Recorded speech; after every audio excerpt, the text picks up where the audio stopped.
Estamos de volta ao último bloco do Tira Dúvidas de hoje, que conta agora com a presença do professor Vinícius Braz, de Biologia, e da professora Leonora Campos, de Ciências. Sejam muito bem-vindos. Obrigado. Lembrando que ainda dá tempo de você participar dessa conversa. Ligue para o nosso telefone fixo ou envie uma mensagem para o nosso WhatsApp. Estamos esperando a sua participação. Enquanto você envia as suas dúvidas, nós vamos relembrar o conteúdo de mais algumas aulas. Então diga, professor Vinícius, tudo bem? Tudo bem, Cláudia? Tudo bem, Leonora? Bom dia, estudantes. Boa tarde, né? Já é depois de meio-dia. Boa tarde, estudantes, pais, alunos.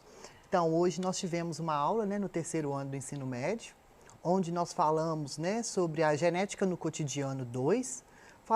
Continuamos o assunto sobre DNA recombinante, clonagem molecular, uma técnica de amplificação do DNA que a gente chama de PCR, mais uma outra técnica para analisar o DNA e fazer o comparativo, que é a eletroforese em gel de agarol, a impressão desse resultado desse exame para fazer o comparativo teste de paternidade e tudo mais, que é o DNA fingerprint. Então, nós falamos então sobre essas aplicações da genética. E antes da gente, né, iniciar, eu queria mandar 2 abraços para 2 professoras lá da minha cidade de Caeté, que sempre vêm acompanhando as aulas, vêm dando ideias também. Elas são professoras dos anos iniciais. É a professora Rita e a professora Bruna. Muito obrigado. E vou aproveitar também para mandar um abraço para o meu afilhado primo, que amanhã ele faz 8 anos, está no 2º ano, que é o Matheus Bração, e ele você rola de rir, Leonora, que o irmão dele, Marcelo, está no 4º ano. E minha mãe bota eles para assistir a aula todo dia. Aí Matheus fica chorando porque não tem aula para ele do 2º ano e faz os experimentos que Leonora faz. Pipoca, bolo, e vai fazendo, que legal, falando né? o que foi feito na aula. Maravilha. Ai, meu É Deus. isso. Tudo bem, professora Leonora? Tudo bem, Cláudia? Então diga para nós, no ensino fundamental em ciências, quais foram os temas abordados? Bom dia, né? Boa tarde. Eu sei que tem muita gente nos ouvindo, nossos alunos aí do 4º, 5º, 6º ano, os pais que estão acompanhando junto com esses estudantes, nossos colegas professores, uma boa tarde a todos. E eu fui tão feliz, né, quando a gente vê aí esse depoimento aí que o Vinícius colocou do aluno do 2º ano e assistindo às aulas e fazendo os experimentos. Não só ele, Vinícius, mas a gente tem assim uma gama de estudantes que, inclusive, Cláudia, manda os vídeos para nós das aulas, dos experimentos que eles fazem. Então, é muito gratificante, a gente agradece aí aos pais, né, pelo esforço, pela dedicação com os filhos, e os filhos, né, por estar aí tão interessados nas aulas de ciências. Bom, nós trabalhamos aí no 4º ano sobre sobrevivência na natureza. Então, quando a gente trabalhou na primeira semana cadeia alimentar, a gente agora trouxe uma aula aí mostrando como esses seres vivos sobrevivem na natureza. Falamos aí da respiração, do tipo de alimentação, do tamanho, foi muito legal. Já no 5º ano, nós trabalhamos aí sobre calor e energia, falamos aí das fontes de energia, de como que essa energia chega até nossas casas. E já no 6º ano, nós trabalhamos aí separação de misturas. Já havíamos trabalhado misturas, tipos de misturas, e agora a gente traz aí como separar essas misturas. Também foi uma aula bem experimental, muito boa. Espero que eles repitam esses experimentos em casa para mandar aí as dúvidas para a gente aí nos nossos Tira Dúvida, né? Foi isso. Isso. E agora que nós já relembramos, então, os conteúdos, nós vamos voltar para as nossas perguntas. Vamos lá. É uma pergunta de 4º ano. Como a reprodução dos seres vivos pode interferir na extinção das espécies? Bom, no 4º ano, nós trabalhamos muito aí sobre os seres vivos e como eles sobrevivem na natureza. Lembrando aí que a reprodução é uma função vital, né, que os seres vivos eles realizam aí e que é fundamental para a perpetuação da espécie. Então, a reprodução é uma característica básica aí para a espécie não acabar.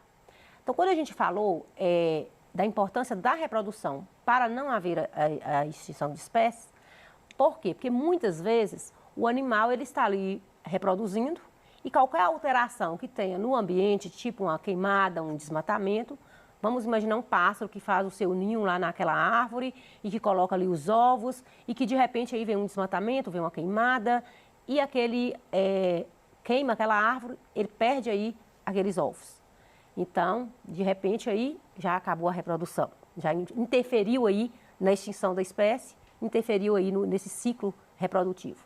Lembrando também que até mesmo por exemplo, nós citamos aqui na aula sobre o projeto Tamar, né, que foi criado para a recuperação das espécies de tartarugas.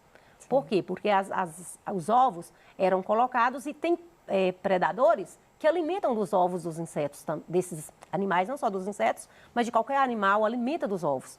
E com isso, não tendo os animais que reproduzem por ovos, uma vez tirando esses ovos, esses animais podem entrar em extinção, como as tartarugas que nós falamos aí do projeto Tamar, que teve um grande sucesso e conseguiu recuperar muita quantidade de tartarugas por causa das medidas, pela ação de conservar esses ovos das tartarugas. E a gente até falou também na última Tira Dúvidas, né, Leonor, de semana passada, quando falamos dos tráficos de animais e tudo mais, da introdução de novas espécies, que vai também interferir nessa questão da reprodução, que a partir do momento que você coloca, né, joga na natureza um animal, uma espécie que não é nativa daquele local, se ela tiver boas chances de reprodução, né, se ela conseguir se adaptar naquele meio e começar a reproduzir fora de controle, ela pode virar um predador e aí se alimentar dos outros e aí entrar em extinção a outra espécie que ela está se alimentando, que a reprodução também aí entra nesse caso aí da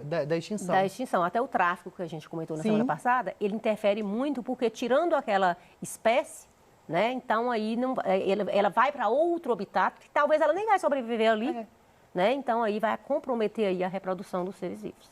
Isso. E chegou mais uma pergunta aqui do 4º ano.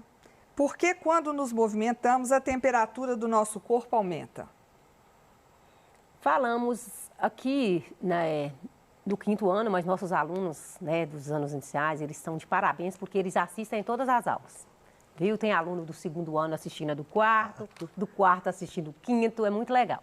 Então, na verdade, quando a gente está em movimento, o nosso corpo você corre ou você faz um exercício aí rápido, seu coração, primeira coisa que você nota é que seu coração começa a disparar. Por quê? Porque se você movimentou, a sua circulação sanguínea ela também vai movimentar mais rápido, seu coração vai movimentar mais, você vai precisar mais de oxigênio, tanto é que quando você corre muito e você fica até com falta de ar. A respiração, né? Fica ofegante. Fica aquela respiração ofegante e você precisa daquela parada para recuperar aquela respiração. Legal. Mas além do mais também, você sente aquela sensação de calor. Seu rosto fica quente, aí você começa a transpirar, a suar. Então, quando você transpira, você perde, né? Você está perdendo água também para o meio. E lembrando que você tem aquela sensação que você está sentindo muito calor, porque seu metabolismo ali, aconteceu uma aceleração no seu metabolismo.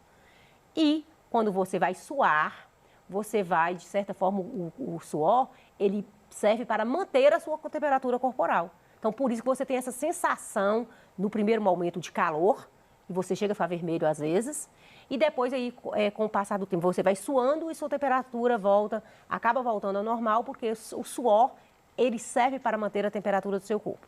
Isso aqui a gente está respondendo a nível do 5º ano, mas aí Vinícius pode completar e a nível de ensino médio, né? Porque a gente sabe que ciências, ela perpassa aí por todos os anos, né? E eu estou aqui por anos iniciais. Vinícius representando o ensino médio aí. E até é interessante para associar isso também, Leonor, na questão da febre, né? Quando a gente tem febre, que a gente toma um remédio, lá ele tem aquele suador depois, e aí a febre passou por conta disso, porque a água do nosso corpo, ela ajuda a regular a nossa temperatura, ela tem essa função, e na hora que a gente vai transpirar, né, o suor, esse vai o quê? Ajudar a equilibrar a temperatura do corpo. E essa sensação que a gente tem de frio e de calor e desse refrescamento vai ser o que? A evaporação do nosso suor para o meio ambiente. Aí vai ser essa sensação. Isso. Então vamos agora ao telão para a nossa próxima pergunta. Vamos ver. Em que consiste a clonagem molecular? É uma questão aí do 3º ano. Ótima pergunta. A gente falou sobre clonagem na aula, não falamos de clonagem de seres pluricelulares, né? Mas falamos a respeito de clonagem molecular. Então, o que vai ser essa clonagem? Toda vez que eu falo em um clone, eu estou falando de uma cópia exata. Então, se a gente associar, eu posso falar que quando eu tenho um corte e esse tecido vai se regenerar, eu posso falar que está tendo uma clonagem natural, né? Porque as células vão se dividir através de mitose e vão ser cópias exatas. A clonagem molecular, ela vai ser uma clonagem do DNA. Então, às vezes, igual na aula mesmo eu falei, eu citei o exemplo da insulina, que venho trazendo desde a aula passada, onde minhas células do meu corpo pararam de produzir insulina e eu necessito dessa insulina. O que eu faço? Pego, então, o fragmento do DNA, o gene responsável pela síntese de insulina no meu corpo. Vou, então, para eu cortar esse fragmento de gene, para eu separá-lo, eu vou precisar de utilizar aquela enzima de restrição que nós falamos na aula passada, onde ela vai cortar o DNA. Fazendo disso, eu vou pegar, então, esse fragmento de DNA e vou inserir ele em um plasmídio de uma bactéria. Porque esse plasmídio, a bactéria vai se reproduzir assexuadamente e gerando uma velocidade muito boa, muito ótima para a gente fazer os experimentos. Feito isso, então, ao eu juntar esse DNA, que é esse pedaço de gene sintetizante da insulina, com o plasmídio da bactéria, ela vai se reproduzir, vai se duplicar, então eu tenho várias cópias desse fragmento de gene, desse fragmento de DNA. Isso, então, é uma técnica de clonagem molecular. Um DNA recombinante também, onde essa bactéria vai produzir o quê? Insulina. E aí a gente tem a insulina que a gente tem hoje.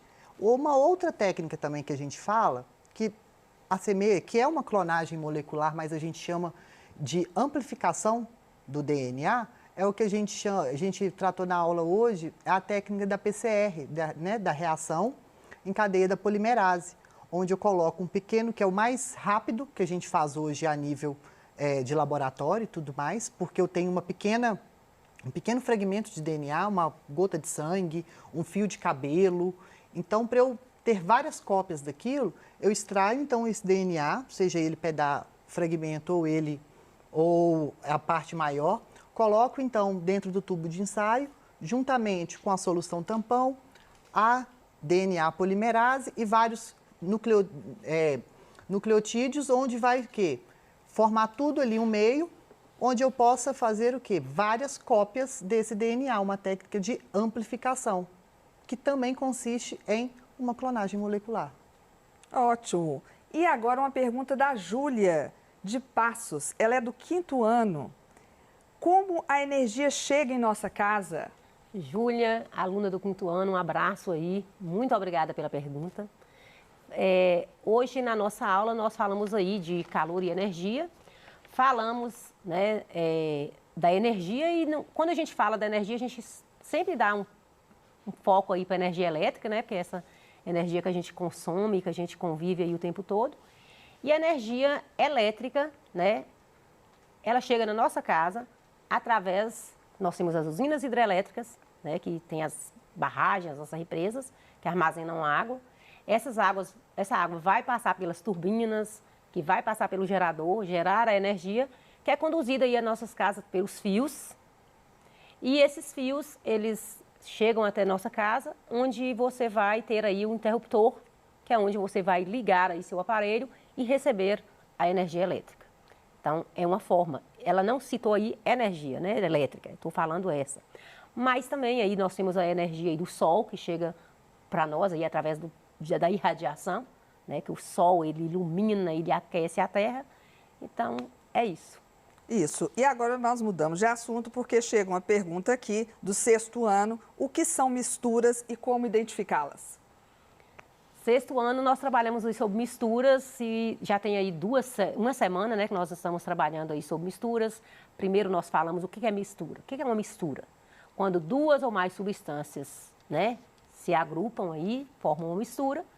Nós temos aí a classificação entre misturas homogêneas e heterogêneas, que eu identifico uma mistura homogênea quando eu coloco a substância que ela apresenta uma fase só e que eu não consigo ver a substância misturada. Já nas misturas heterogêneas, eu posso misturar 2 ou mais substâncias e vou encontrar 2 ou mais fases dá para perceber algumas substâncias que eu misturei. Falamos aqui, demos exemplo de várias misturas, inclusive falei aí da fazer o bolo, seu sobrinho, né, Vinícius? Meu primo. Meu primo de Vinícius mandou a mãe, junto com a mãe, fazer o bolo. Eu tenho aluno que fizeram pão e mandaram aí as fotos e o vídeo fazendo pão, porque a gente trabalhou misturas. E a gente, aula no Tira Dúvida passado, um aluno, que eu não lembro o nome, perguntou aí sobre o fogo, né, da mistura, se o fogo era uma mistura, nós falamos, mas eu quero completar a pergunta dele, né, que eu acho que ficou ainda deixando a desejar. Na verdade, o fogo, ele é uma mistura.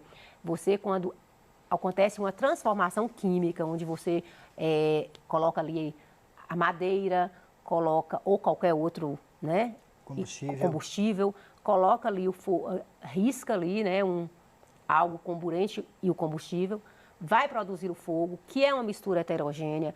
A gente não, nessa mistura você não consegue, às vezes, identificar a substância misturada, e aí você vai ver aí no fogo, vai ter a liberação aí de fumaça, que vai ter o dióxido de enxofre, que vai ter o gás carbônico, e, inclusive, quando a gente fica muito tempo perto da fumaça, a gente chega a sentir lacrimejar o olho, justamente por causa desse dióxido de enxofre.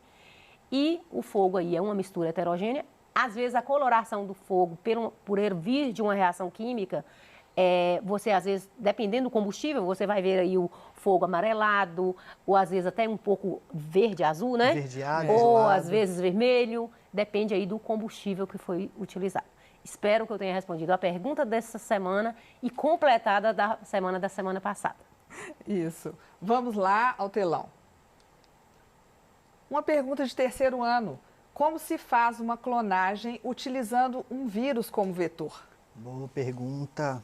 Os meninos hoje estão querendo clonar, né? Então, vamos lá. Quando a gente fala em clonagem, né, molecular, eu posso utilizar uma clonagem, eu posso utilizar a bactéria, igual eu citei o exemplo na aula, quando a gente vai fazer, então, a inserção desse DNA no plasmídio dela. Só antes de eu responder, é bom a gente não confundir o vetor da clonagem molecular, né, dessa área da engenharia genética, com o vetor de doença. Porque o vetor de doença, né, vai ser aquele animal, aquele ser que vai, ou algum objeto que vai transmitir essa doença para a gente. No caso do vetor aqui, vai ser o alvo onde eu vou aplicar esse material genético que vai acontecer essa clonagem. No caso, a bactéria como vetor, igual eu até expliquei na última pergunta. E quando eu utilizo o vírus, o que é que vai acontecer? O vírus, a gente sabe que o vírus ele vai ser uma cápsula de proteína e dentro dessa cápsula nós vamos ter o quê? Material genético, DNA ou RNA. E em pouquíssimos casos, os dois, materiais genéticos. Nesse fragmento de DNA, nesse DNA, material genético dele, lembram lá da aula do primeiro ano, quando a gente vê síntese de proteínas? Nós não temos regiões de DNA que vão ser codificantes, que vão expressar, né, um gene, que vão sintetizar uma proteína, e regiões não codificantes, que não vão ter, digamos, valor de expressar, de sinalizar alguma proteína a ser sintetizada. Então, o que eu faço? A gente tira essas regiões de DNA não codificante desse material genético do vírus e associa a ele as regiões de DNA que eu quero clonar. Feito isso, fiz o DNA recombinante. Esse DNA recombinante, esse vírus, ele vai se reproduzir numa velocidade bem maior que a da bactéria. Então, ao longo de um curto intervalo de tempo, eu vou ter o quê? Vários fragmentos de DNA aí que foram clonados, onde o meu vetor não foi a bactéria, e sim foi o vírus. Opa. E mais uma pergunta aqui do quarto ano.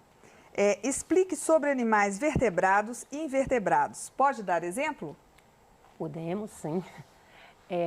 Trabalhar os animais, a gente fala muito aí da estrutura corporal, né?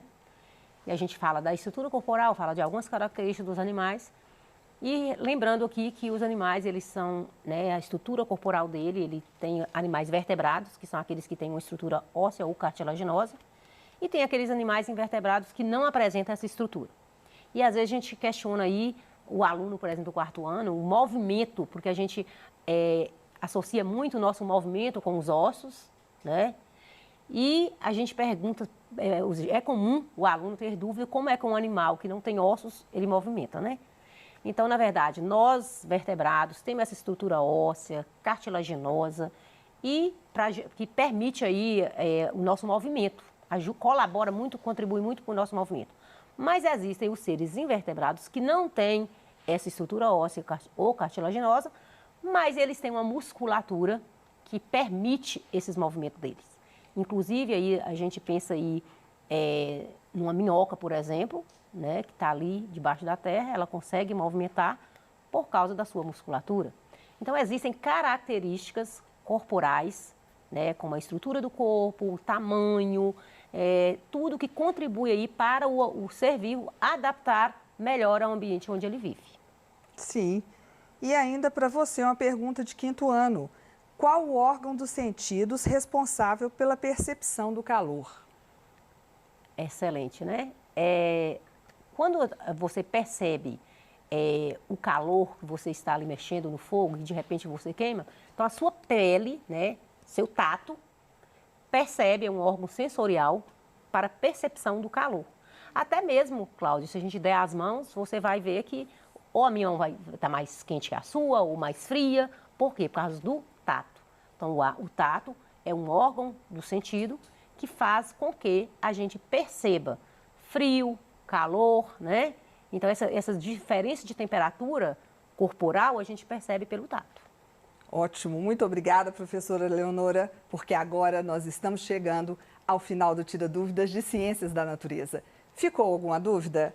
Acesse o aplicativo Conexão Escola e envie sua pergunta diretamente para o seu professor. Quero lembrar que o acesso ao aplicativo é gratuito e não vai consumir nenhum dado da sua internet. Você pode consultar também o seu PET, Plano de Estudo Tutorado, que está disponível gratuitamente para download no nosso site estudeemcasa.educação.mg.gov.br. E claro, assista às nossas aulas quantas vezes quiser nas nossas plataformas digitais. Eu agradeço a presença dos professores e intérpretes de Libras e principalmente a sua participação. Um grande abraço e continue assistindo a nossa programação. Até amanhã!